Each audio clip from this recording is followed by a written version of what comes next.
Gold trusted gold buyers మీరు తాకట్టు పెట్టిన బంగారాన్ని విడిపించి ఈ రోజు ఉన్న మార్కెట్ ధరకు కొనబడను. అసలు ఈ కేసుకు సంబంధించి అసలు ఎటుపోతోంది, ఏం జరుగుతోంది, క్లియర్గా ఈ వీడియోలో మనం మాట్లాడే ప్రయత్నం చేద్దాం. అడ్వకేట్ సుంకర నరేష్ గారు ఈరోజు దీని గురించి మాట్లాడాలనుకున్నారు.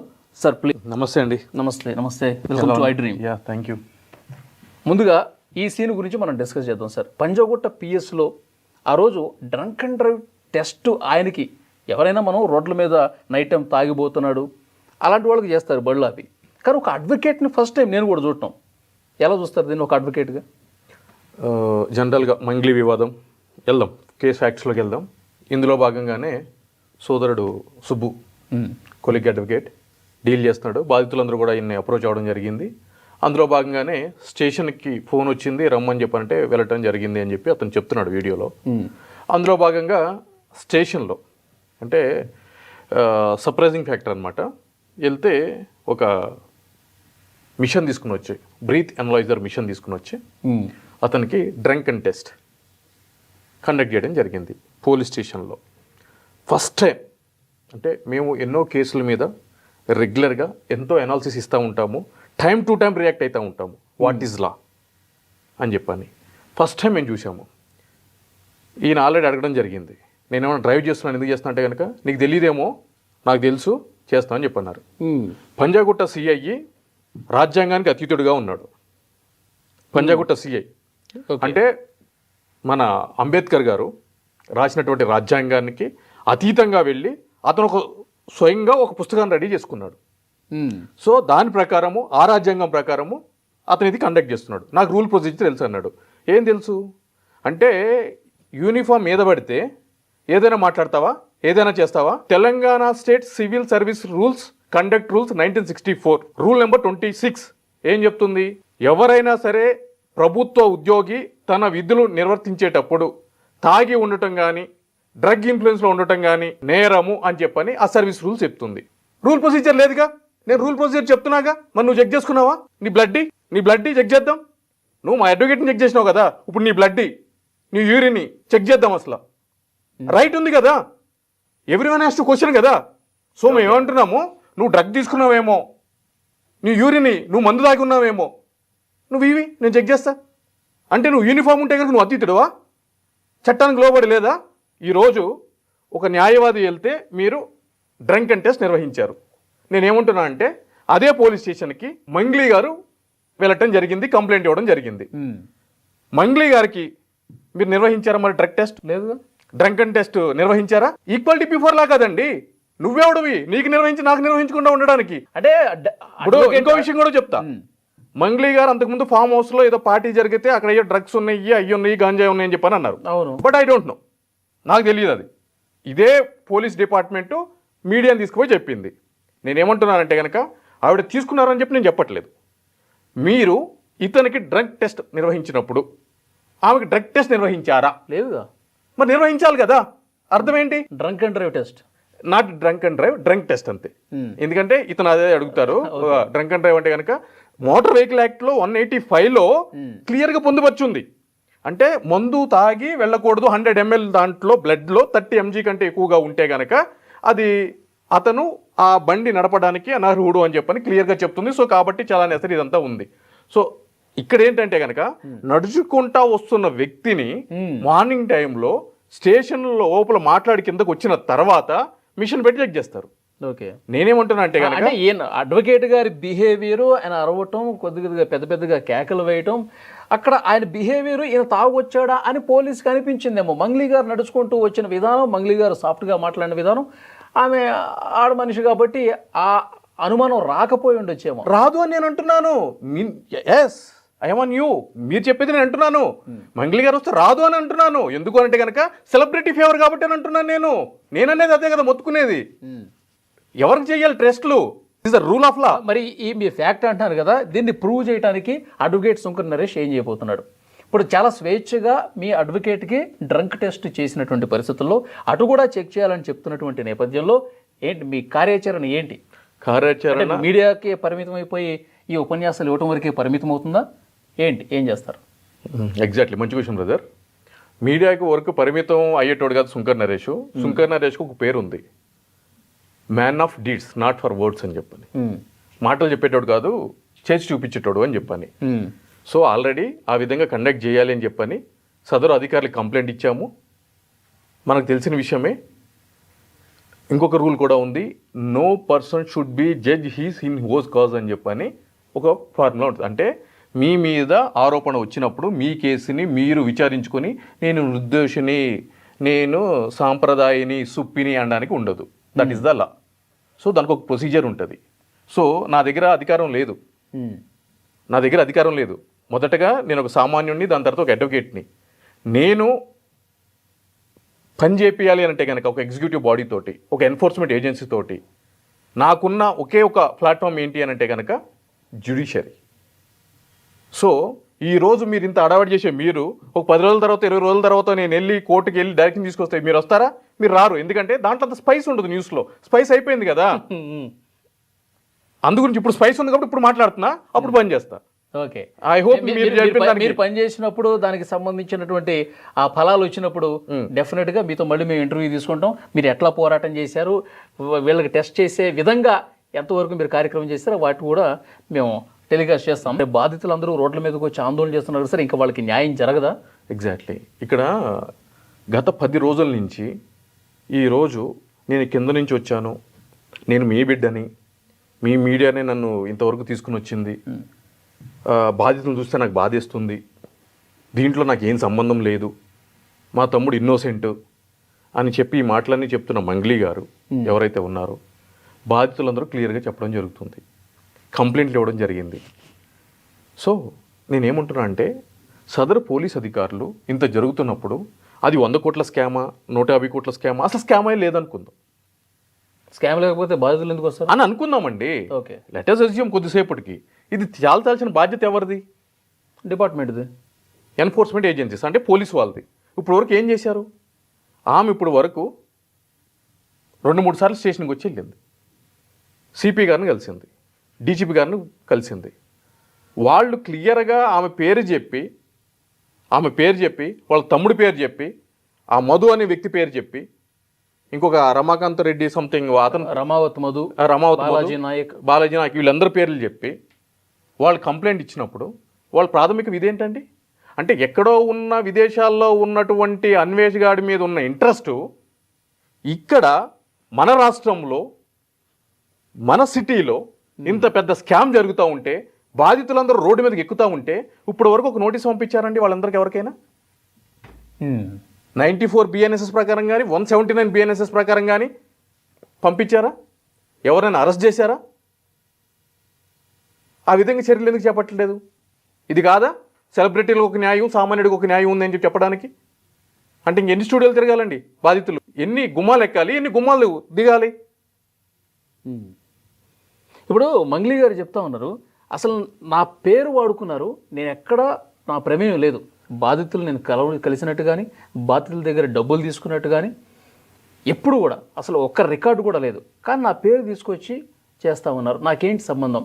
సుబ్బారావు అనే వ్యక్తి నన్ను కేవలం హెరాస్ చేయడానికే, అతనేదో బిగ్ బాస్లోకి వెళ్ళడానికి, అతనేదో ఫేమ్ రావడం కోసం సెలబ్రిటీల పేర్లు వాడుకుంటున్నాడు, నా పేరు ప్రతిష్ట మొత్తం ఇన్ని సంవత్సరాలు నేను కష్టపడినంత బూడిదలో పోసిన పన్నీర్లాగా అయిపోతుంది, అతని మీద యాక్షన్ తీసుకోవాలని చెప్పేసి అంటా ఉంది. ఇప్పుడు నేను మీ మీద ఒక ఆరోపణ చేస్తానండి, మీరు మీడియాలో జాబ్లు ఇప్పించారని చెప్పని 100 మంది దగ్గర డబ్బులు తీసుకున్నారు అనేది మీ మీద ప్రధానమైన ఆరోపణ. వాళ్ళందరూ నా దగ్గరికి వస్తారు, నేను మీ మీద యుద్ధం మొదలెడతాను, సుంక నరేష్ మంచోడని చెప్పంటారా మీరు? అనం కదా అనరుగా? అదే నా మీద ఎలిగేషన్ వచ్చింది, మీరు యుద్ధం చేస్తున్నారు, నేనేమంటాను? నేను మంచోడనే అంటా, మీరు చెడ్డోడు అంటారు. క్వైట్ కామన్ కదండి, జనరల్గా జరిగేది ఇదే కదా. ఇవన్నీ ఇప్పుడు ఇంత జరుగుతున్నా కూడా తేల్చాల్సిన పాత్ర ఎవరిది? ఎక్కడో ఐబొమ్మ రవి ఎక్కడో బయట ఐలాండ్లో కూర్చుని సినిమాలు అప్లోడ్ చేశాడు అంటే ఇక్కడ తీసుకుని వచ్చి ప్రెస్ మీట్లు పెట్టి, వారానికి ప్రెస్ మీట్ పెట్టి దాన్ని ఒక ఇంటర్నేషనల్ లెవెల్లో సమస్య చేశారు కదా ఇదే సిపి గారు.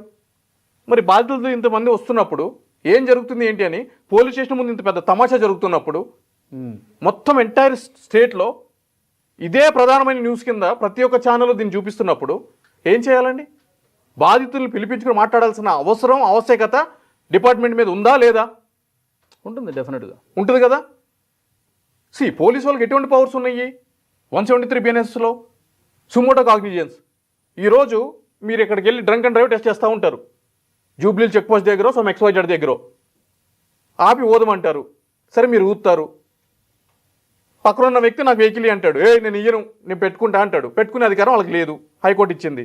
మీరు అడిగితే ఏమంటారు తెలుసా, నా విధులకు ఆటంకం పరిచాడు అని చెప్పని అక్కడే విధులు ఉన్న ఎస్ఐ కంప్లైంట్ రాసి ఇస్తే FIR చేస్తారు. ఏమ్రా గొంతులు ఇస్తుందారా, చూపిస్తాం రా అని చెప్పని. మరి ఆ విధంగా లెటర్స్ దీంట్లో కూడా ఎవరు కంప్లైంట్ ఇవ్వలేదని అనుకుందాం, ఇచ్చారు అనుకుందాం. సుమోటో కాగ్నిజెన్స్ మీకు ఉంది కదా అథారిటీ. మీ పోలీస్ స్టేషన్ ముందు ఇంత పెద్ద తమాషా జరుగుతున్నప్పుడు, ఇంతమంది 150 కోట్లు 3 కోట్లు అని చెప్పి ఫోన్పే, జీపే, ఆన్లైన్ ట్రాన్సాక్షన్ చూపిస్తున్నప్పుడు పర్పస్ ఏంటి? అంటే వాళ్ళకి ఇంకా పనులు లేవా? వాళ్ళకి పనులు లేవా అండి? ఎక్కడో హయత్ నగర్లో ఎవరో మనీ సర్క్యులేషన్ కింద ఏదో ఫార్చునర్ పెట్టాము అది ఇది అని చెప్పని అంటా ఉంటే ఎవరో ఒక ఆవిడ సెలబ్రిటీ వచ్చి పేరు మెన్షన్ ఎందుకు లేదు, ఆమెకు సంబంధం లేదు కూడా చెప్పట్లేదని చెప్తా ఇస్తే పోయి 2 జీపులు వేసుకెళ్ళి వాళ్ళు పట్టుకుని వస్తారు. వీడికి నిందితులుగా పిలువబడుతున్న వ్యక్తులు స్టేషన్లకు వచ్చి ఐరన్ షర్ట్లు వేసుకుని మరి వచ్చి వెళ్ళిపోతున్నారు. హ్యాంగర్ కొన్న షర్ట్ కాదు, కబ్బోర్డ్ల షర్ట్లు వేసుకుని మరి వచ్చి మరిపోతున్నారు. మరి ఏం చేస్తున్నారు సార్ తమరు? అంటే సెలబ్రిటీలు తప్పు చేసిన, సెలబ్రిటీల వైపు నేరం ఉన్న రుజువైనా వాళ్ళకి ఎలాంటి శిక్ష ఉంటుందా? వాళ్ళ శిక్ష నుంచి తప్పించేస్తారా? అదేనా మీరు చెప్పదలుచుకుంది? అంతకుముందు గవర్నమెంట్లో 12 మంది సినిమా ఇండస్ట్రీకి సంబంధించిన వాళ్ళు డ్రగ్స్ వాడారు అని చెప్పని ఒక స్పెషల్ ఎన్ఫోర్స్మెంట్ ఏజెన్సీని వేసి వాళ్ళని పదే పదే పిలిచి వాళ్ళ బ్లడ్ శాంపుల్స్ అవన్నీ కలెక్ట్ చేసుకొని వాళ్ళు తీసుకున్నారు అని చెప్పిన తర్వాత లాస్ట్ కోర్టుకు వచ్చేటప్పటికి ఏం చేశారండి?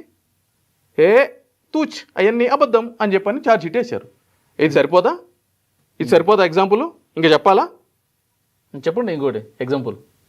సో ఇవి ఫామ్ హౌస్లో వాటిలో డ్రగ్స్ దొరుకుతున్నాయి. ఇప్పుడు మంగ్లీ గారి కేసు మనం తీసుకుందాం. అంతకుముందు ఫామ్ హౌస్లో దొరికిందని చెప్పని ఇనిషియల్గా ఏం చెప్పారండి పోలీసులు? గంజాయి ఉంది, అది ఉంది, ఇది ఉంది అని చెప్పని అన్నారు. ఏమైందండి కేసు? అది ఫాలోఅప్ చేశారా మీరు? అసలు దాని అప్డేట్ ఏంటో తెలీదు. ఎందుకని?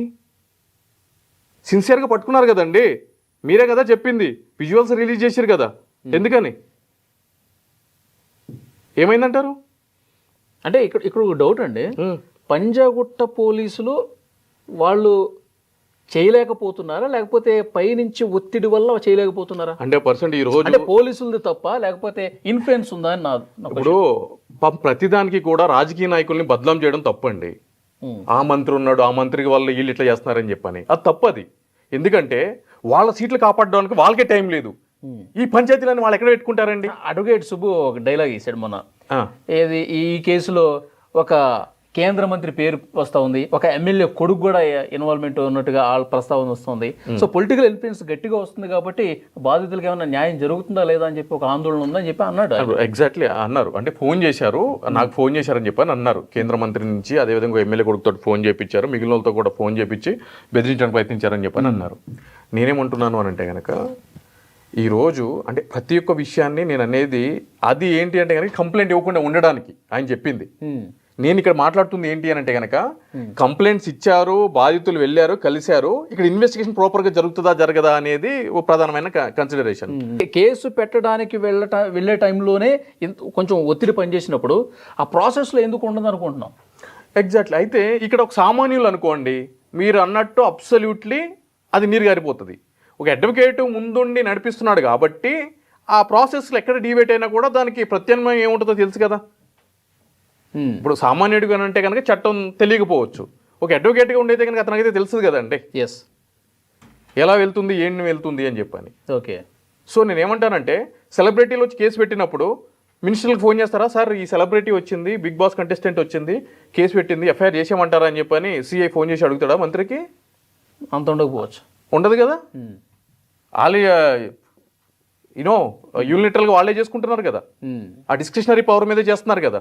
అది దాని గురించి నేను ఇది చెప్పబోతున్నాను, ఇది సైడ్ చేసిన దాని గురించి. ఓకే, ఇన్ఫ్లుయెన్స్ ఉంది కాబట్టి సరిగా విచారణ జరగదు అంటారు. ఎగ్జాక్ట్లీ. సో ఇది జరగాలి అని అంటే కనుక ఒక స్పెషల్ ఇన్వెస్టిగేషన్ టీమ్ని కాన్స్టిట్యూట్ చేయాల్సిందే.